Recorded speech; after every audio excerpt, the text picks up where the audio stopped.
Good morning everyone. I Dr. Swati Pandey, faculty in EX department, SIRT Bhopal.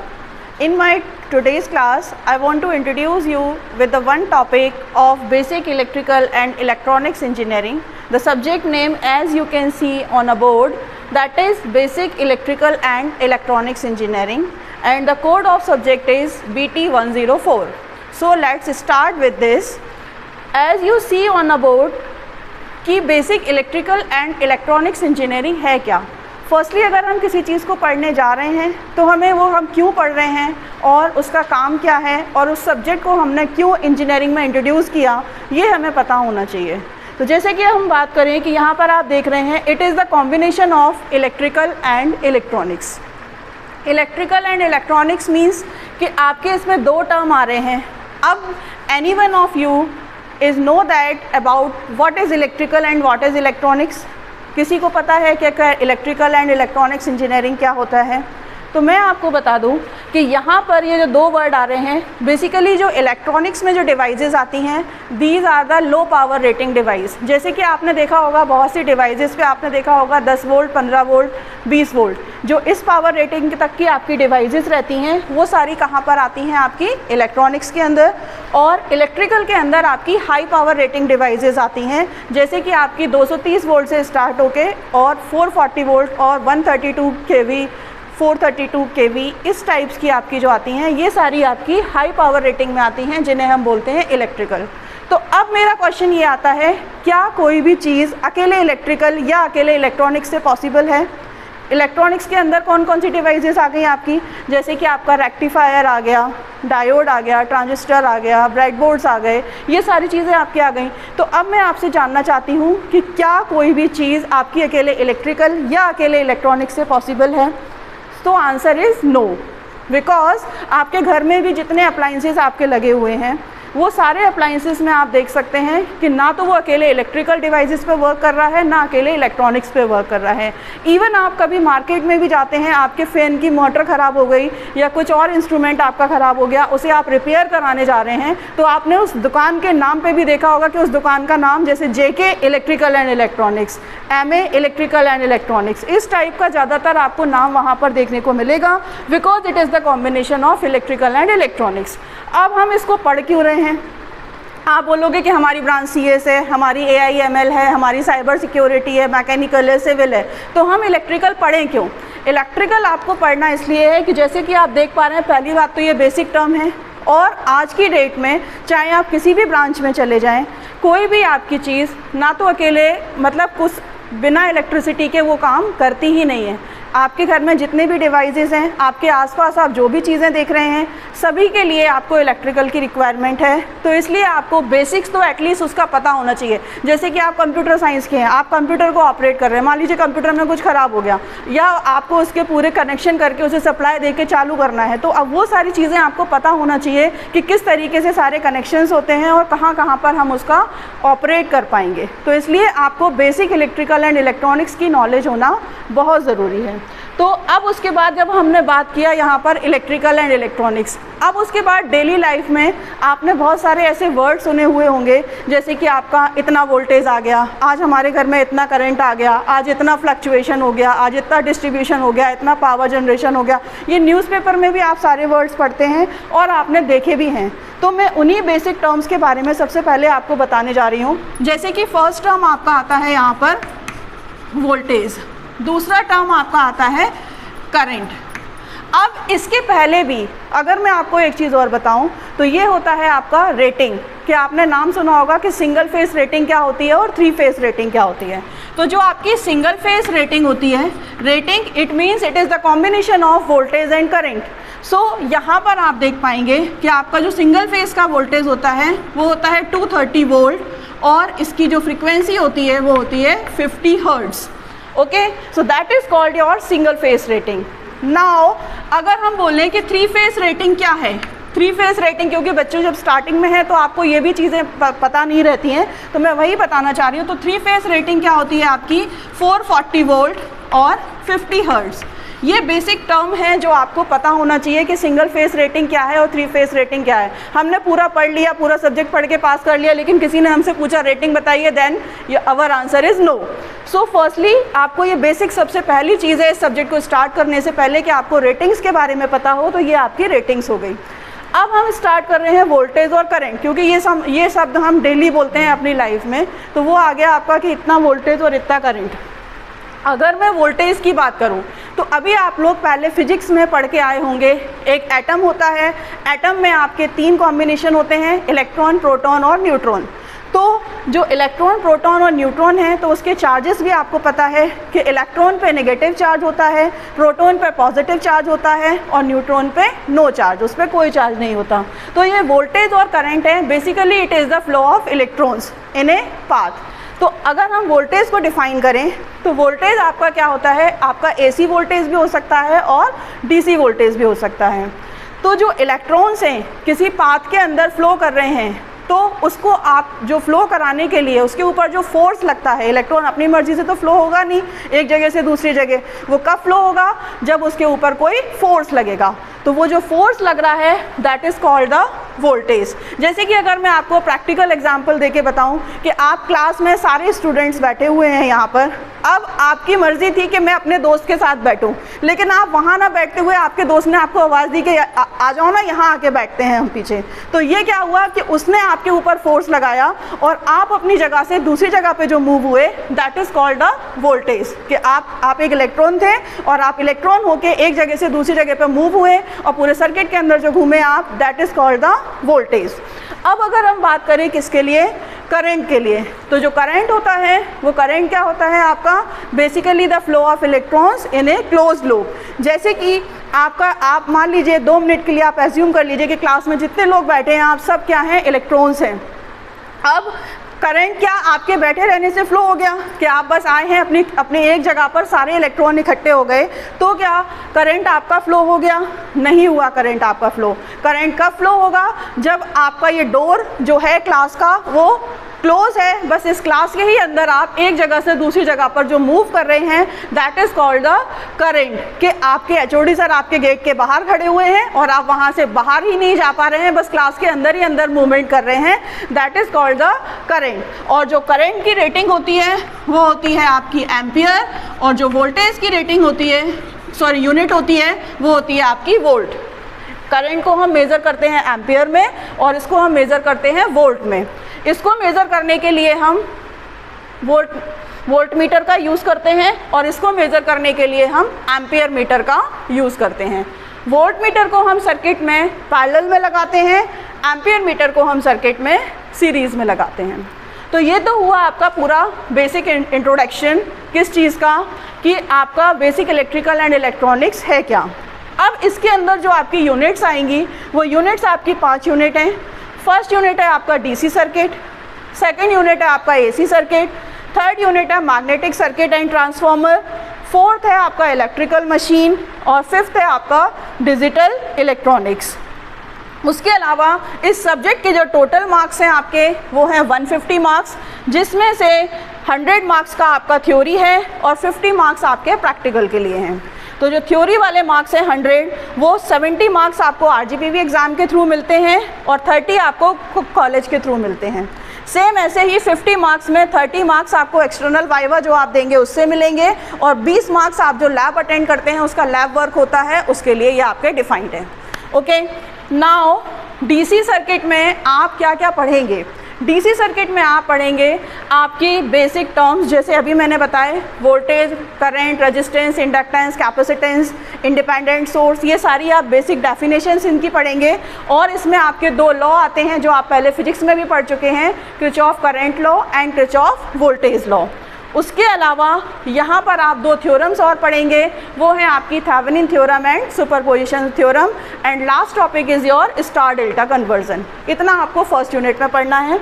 Next अगर हम AC circuit की बात करें तो AC सर्किट में AC की जो आपकी बेसिक डेफिनेशंस होती हैं कि फ्रीक्वेंसी क्या है, टाइम पीरियड क्या है, ये सारी आपकी जो बेसिक डेफिनेशंस हैं। सिंगल फेस AC सर्किट है ये, तो सिंगल फेस AC सर्किट में जो बेसिक डेफिनेशन है वो आप पढ़ेंगे। और इसमें एक थोड़ा सा पार्ट है आपका 3 फेस AC सर्किट का, जिसमें आप लाइन और phase voltage and line and face current के बारे में पढ़ते हैं। तो ये मैंने आपको फर्स्ट एंड सेकंड यूनिट के बारे में बताया। अब मैं रिक्वेस्ट करूँगी प्रोफेसर प्रशांत गर्ग से कि वो आएँ और आगे की बची हुई यूनिट्स के बारे में आपको इंट्रोड्यूस करें। Good morning to all. I am Prashant Garg, Assistant Professor in Electrical Department, SIIT Group, Bhopal. Today's I am explain about magnetic circuit and transformer and electrical machines. So we are starting from magnetic circuit and transformer. तो friends यहाँ पर सबसे पहले question ये rise होता है कि magnetic circuits picture में कैसे आया। जो भी इलेक्ट्रिकल अप्लाइंसेस हैं हम यूज़ करते हैं, मशीनरी यूज़ करते हैं, वहाँ हर जगह मैग्नेटिक फील्ड बनती है, मैग्नेटिक सर्किट यूज़ होता है। और उससे पहले सबसे पहले बात आती है मैग्नेटिक प्रॉपर्टी की, किस मटेरियल की प्रॉपर्टी क्या है। क्योंकि जो भी होम अप्लाइंसेस बनते हैं मैं आपको बताना चाहूँगा सब में इलेक्ट्रिकल प्रॉपर्टी होती है, मैग्नेटिक प्रॉपर्टीज़ होती है, फेरोमैग्नेटिक प्रॉपर्टीज़ होती है। ये सारी प्रॉपर्टी से एक एनालिसिस करते हैं कि कौन सा मटेरियल ज़्यादा एफिशिएंट है। उस मटेरियल में सभी मटेरियल आ जाते हैं, एल्युमिनियम आ जाता है, कॉपर आ जाता है, जिनसे अप्लाइंसेस मैन्युफैक्चरिंग होती है। तो किस मटेरियल की प्रॉपर्टी क्या है, किसके लिए करंट ज़्यादा एफिशिएंट है, मैग्नेटिक फील्ड एफिशिएंट है, या फ्लक्स डेंसिटी किसके लिए ज़्यादा एफिशिएंट है, ये एनालिसिस करने के बाद ही हम यूज़ करते हैं कि कौन सा अप्लाइंसेस ज़्यादा एप्लीकेबल होगा किस मटेरियल के लिए। तो मटेरियल यहाँ पर इस यूनिट में, थर्ड यूनिट में हम मैग्नेटिक मटेरियल इसलिए पढ़ रहे हैं या मैग्नेटिक सर्किट के बारे में इसलिए जानना चाह रहे हैं क्योंकि जो मटेरियल बन रहा है, मटेरियल जो वायरिंग बन रही है, अप्लाइंसेस बन रहे हैं, वो कितना एफिशिएंट होगा। तो ये जानना हमारे लिए बहुत ज़रूरी होगा सबसे पहले कि मैग्नेटिक सर्किट में जो मैग्नेटिक प्रॉपर्टी है वो क्या मायने रखती है। यहाँ पर इसमें दो तीन प्रॉपर्टी आती है। एक आता है BH कर्व। हमारा BH कर्व क्या है?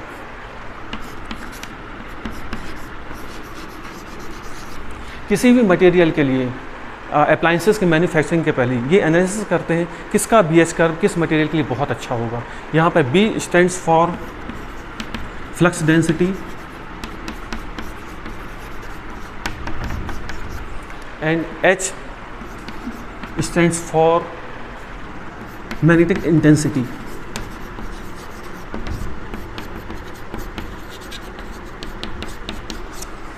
तो ये एनालिसिस करने के बाद ही मैन्युफैक्चरिंग होती है किसी भी इलेक्ट्रिकल अप्लाइंसेस की, कितना एप्लीकेबल है और कौन सा मटेरियल ज़्यादा एफिशिएंट है। इस यूनिट में एक सबसे इम्पॉर्टेंट पार्ट आता है ट्रांसफार्मर का। ट्रांसफार्मर फ्रेंड्स, आप लोगों ने ट्रांसफार्मर नाम तो बहुत सुना होगा। ट्रांसफार्मर यूनिट कहाँ यूज़ होती है, ट्रांसफार्मर का मतलब क्या है। कोई भी अप्लाइंसेस किसी भी टॉयज़ में, या फिर टॉयज़ देख लीजिए या इलेक्ट्रिकल अप्लाइंसेस देख लीजिए, या घरों में हमारे घर तक जो सप्लाई आती है वो आती है ट्रांसफार्मर की हेल्प से। क्योंकि नाम से ही समझ में आ रहा है ट्रांसफार्मर, पावर को ट्रांसफ़र करना एक साइड से दूसरी साइड। आप अपने घर की कॉलोनी के आसपास भी देखेंगे एक ट्रांसफार्मर लगा होता है। जितनी रेटिंग का ट्रांसफार्मर, जितनी रिक्वायरमेंट होती है उस कॉलोनी में, उस हिसाब से ट्रांसफार्मर वहाँ लगा होता है, जिससे हम पावर को ट्रांसफ़र कर पाते हैं एक साइड से दूसरी साइड से। छोटे से टॉयज़ में आप देखना छोटा सा ट्रांसफार्मर लगा होगा। आप अभी बेसिक इसमें BEE की लैब में जब आप आएंगे, वहाँ जितने भी इंस्ट्रूमेंट्स होंगे वहाँ भी आपको ट्रांसफार्मर देखने को मिलेगा। इवन आप ट्रांसफार्मर में टेस्ट भी करेंगे, लैब में प्रैक्टिकल करेंगे, open circuit test, short circuit test, ये सारे टेस्ट आते हैं ट्रांसफार्मर के अंतर्गत। तो इस यूनिट में मेन कंसर्न मैग्नेटिक सर्किट और ट्रांसफार्मर है, जिस पर फोकस करना है आप लोगों को। उसके एप्लीकेशन पार्ट को देखना है, कहाँ यूज़ होता है। और मेनली जब आप ट्रांसफार्मर पढ़ेंगे तो बहुत सारे इसमें एप्लीकेशंस आएंगे। इसमें ट्रांसफार्मर में आपका EMF इक्वेशंस भी आएगा और उसके पैरामीटर्स आएंगे जिसका एनालिसिस करना है आपको और उसके पैरामीटर्स फाइंड आउट करने हैं।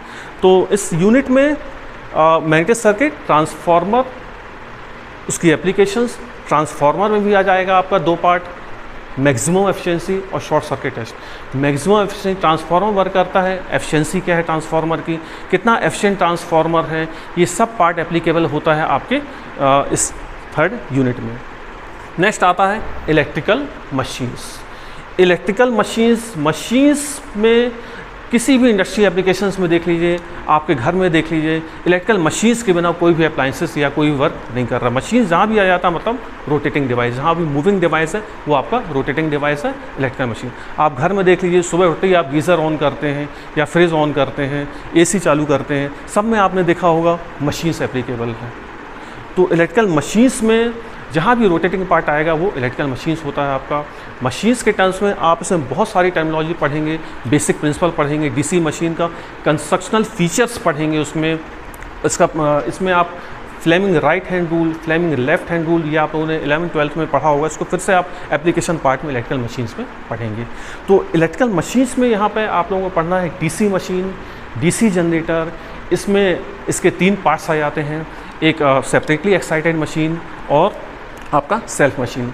इस मशीन्स में आपके 3 पार्ट्स हो जाते हैं, डीसी सीरीज मोटर आ जाता है, डीसी शंट मोटर आ जाता है और कंपाउंड डीसी मोटर आ जाता है। तो इस तरह से डीसी मशीन को कैटेगराइज किया गया है और इस यूनिट में आप इंडक्शन मोटर का भी पार्ट आ जाता है और आपका यहाँ पे सिंक्रोनस मशीन भी आती है।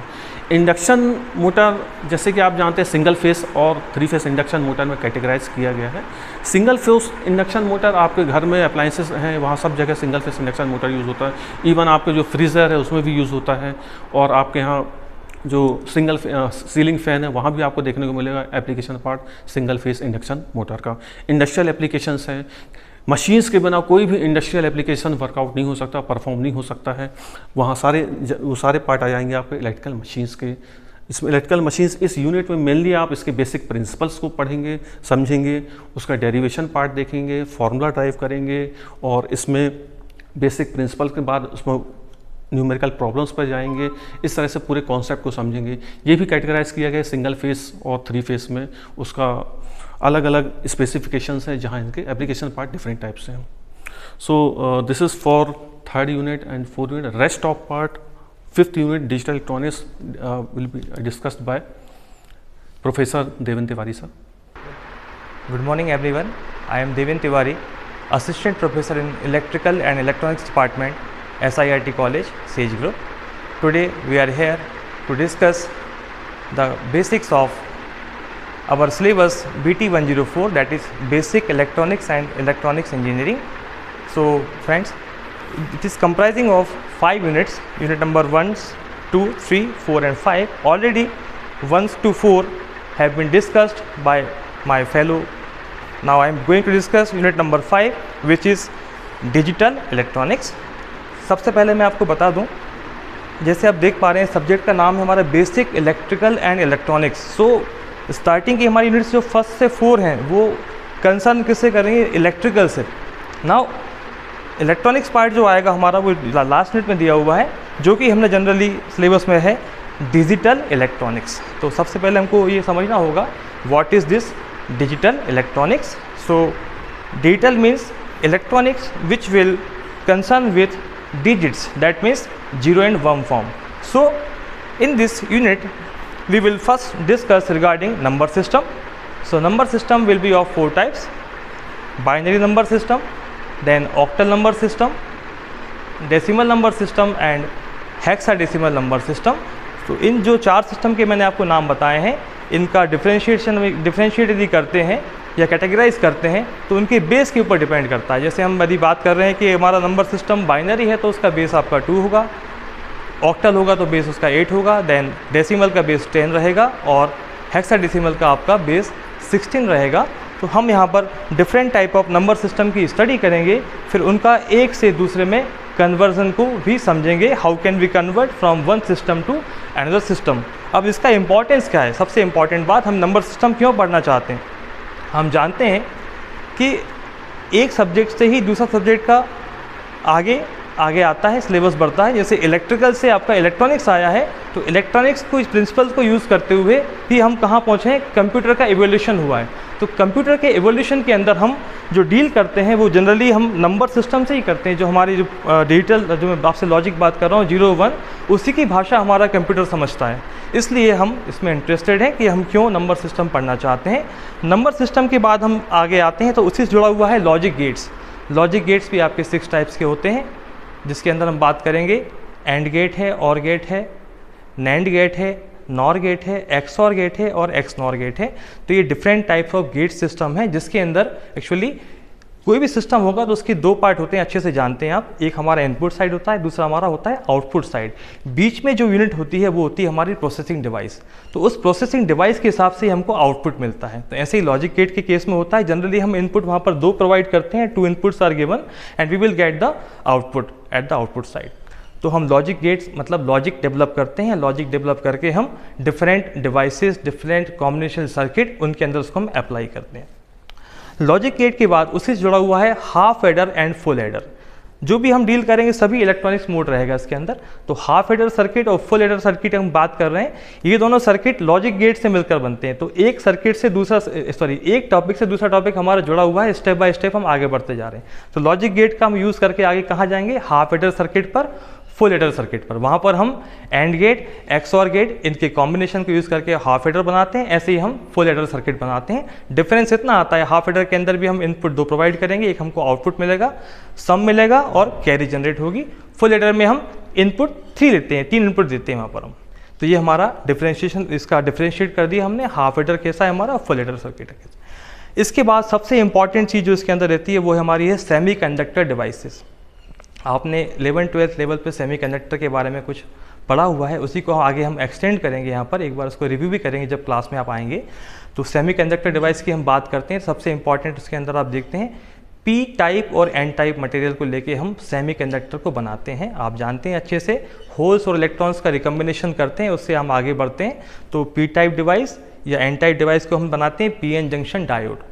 डायोड का अलग अपना फंक्शनिंग है। डायोड के आपके 2 टर्मिनल्स होते हैं, एक आपका होता है एनोड, एक होता है आपका कैथोड। इन डायोड की हेल्प से आप आगे एप्लीकेशन करते हैं, जैसे आप आगे रेक्टिफिकेशन भी कर सकते हैं, और भी कहीं हमारे सर्किट्स हैं वहाँ पर हम इसको यूज़ कर सकते हैं। ऐसे ही डायोड की बात, डायोड के अंदर जनरली हम जानते हैं सिलिकॉन, जर्मेनियम, इनका हम सबसे ज़्यादा यूज़ करते हैं डायोड को बनाने के लिए। इनकी फीचर्स को देखते हुए इनको चुना गया है। गैलियम भी है उसके अंदर, लेकिन हम सिलिकॉन जर्मेनियम को प्रॉपर्टी के हिसाब से उसको यूज़ करते हैं। उसके बाद एक टॉपिक उसमें आता है बाइपोलर जंक्शन ट्रांजिस्टर। डायोड को जैसे मैंने बताया आपको कि 2 टर्मिनल डिवाइस है, एनोड कैथोड इसके अंदर है। यदि हम बीजेटी की बात करते हैं तो इसका फुल फॉर्म है bipolar junction transistor. Bipolar junction transistor means bipolar का मतलब है दोनों साइड से इस पर हम इसको फंक्शनिंग कर सकते हैं। एक होता है FET, फील्ड इफेक्ट ट्रांजिस्टर, जो कि होता है यूनिपोलर डिवाइस। तो बीजेटी की बात करेंगे, वहाँ पर 3 टर्मिनल हो जाएंगे हमारे, कलेक्टर, इमिटर, बेस। तो इसके हम अलग अलग कॉम्बिनेशन को यूज़ करते हुए कॉमन कलेक्टर, कॉमन बेस या कॉमन इमिटर, इनके अलग अलग कॉन्फ़िगरेशंस को हम पढ़ेंगे और फिर कैसे उनको हम सर्किटरी में, इलेक्ट्रॉनिक सर्किटरी में यूज़ करते हैं, ये हम यहाँ पर इसके एप्लीकेशंस देखेंगे। So this is all concerning with this digital electronics. उसके बाद कुछ पार्ट और भी हैं, फ्लिप फ्लॉप भी इसके अंदर दिए हैं, कॉम्बिनेशन सर्किट भी दिए हैं, RS फ्लिप फ्लॉप है, JK फ्लिप फ्लॉप है। All these topics are concerning with this 0 and 1 logic, इन्हीं का हम यूज़ करेंगे। लास्ट में मैं आपको बताना चाहूँगा basic electronic and electronics subject जो आप पढ़ेंगे बहुत ही इंटरेस्टिंग सब्जेक्ट है, इसका बहुत यूज़ है, इसके बिना कुछ भी संभव नहीं है। आज आप देख रहे हैं कोई भी आप कंट्रोलिंग करते हैं, पहला पार्ट तो होता है जनरेशन का। हम जानते हैं इलेक्ट्रिकल का मतलब जनरेशन, पहला जनरेट करेंगे, फिर उसको हम ट्रांसमिट करेंगे, फिर हम करेंगे डिस्ट्रीब्यूशन। ये तो हमारा पावर सिस्टम वाला पार्ट हो गया। इसके बाद कंट्रोलिंग पार्ट की हम बात करेंगे, तो कंट्रोलिंग पार्ट में हम इलेक्ट्रिकल के साथ इलेक्ट्रॉनिक्स को भी जोड़ते हैं, जिसके अंदर कंट्रोल सिस्टम भी आता है। अभी आपने देखा है 4-5 दिन पहले आपने न्यूज़ सुनी है, चंद्रयान 3 लैंडिंग जो हुई है, तो उसमें एक ही ब्रांच का पूरा हम बोलेंगे योगदान नहीं है, सभी का कॉम्बिनेशन है। इलेक्ट्रिकल, इलेक्ट्रॉनिक्स, कंप्यूटर, ये सब आपस में और भी जो हमारे इसके साथ जुड़े हुए हैं, सबके थ्रू ही हम कंट्रोलिंग कर सकते हैं। तो कंट्रोलिंग वाला पार्ट हम इलेक्ट्रॉनिक्स से करते हैं, इसमें इलेक्ट्रॉनिक्स पार्ट हमारा बहुत इंपॉर्टेंट है। Thank you.